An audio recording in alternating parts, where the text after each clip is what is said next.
What is up, guys? Ncaa31 here, bringing you Ncaa 14 demo footage.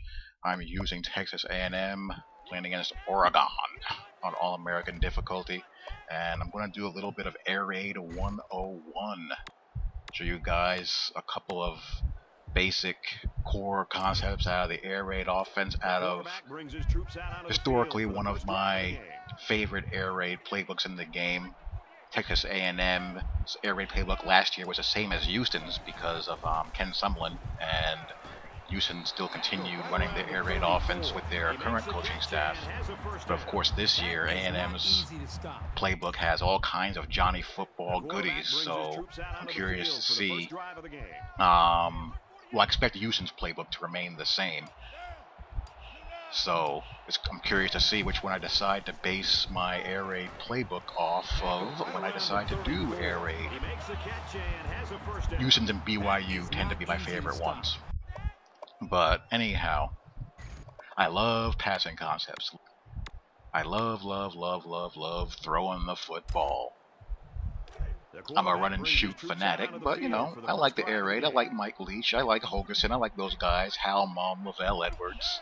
And I sprinkle in more than a little bit of Air Raid into my custom run and shoot. And I'm starting out here with the Z shallow cross. The beauty of the Air Raid is its simplicity.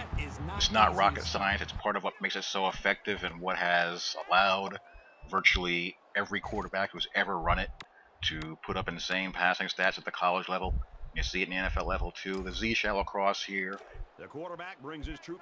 Any shallow cross, unless it's a more exotic variation, like, you know, a cross in the corner or something like that, I'm always reading low to high because I want to establish that drag, and just depending on what I see, go from there. Like with the Z shallow cross, you have that drag and that wheel by the slot. I'm reading cross, dig, wheel, post, unless I see something obvious that makes me want to hit something else right away, and you also have the back coming out of the backfield. That's typically how I go about it, because I want my opponent to account for that shallow dragging route, because what will they start doing online? They'll start dropping spies and hooks and all that stuff. So what do? You run follow, which is a shallow cross and a deep dig being run to the same side of the field. Like here, the drag was covered, so I was able to time that dig route right on the cut right here. The ball's in the air. And then you can hit your post route if, you know, someone wants to get cute and start dropping pinks and all that stuff. And then you can go to your ground game and bubble screen game. The simplicity of the offense, when it's executed correctly, can give a defense a whole heck of a lot to account for. That's the X shallow cross there. You can really base your entire offense around variations of the shallow cross. And the thing about running a passing offense is that you can't show any mercy. Here's the H shallow cross out of the slot. Same route combo from the H and the Y, and you see Z running the post, delay route by the back. If someone can't cover that base play or stop that base play, I'm not going to let them off the hook. They're going to see a healthy dose of it until they adjust and force me to run other things. And that's one of the things about my fellow quote-unquote sim players that sometimes annoys me.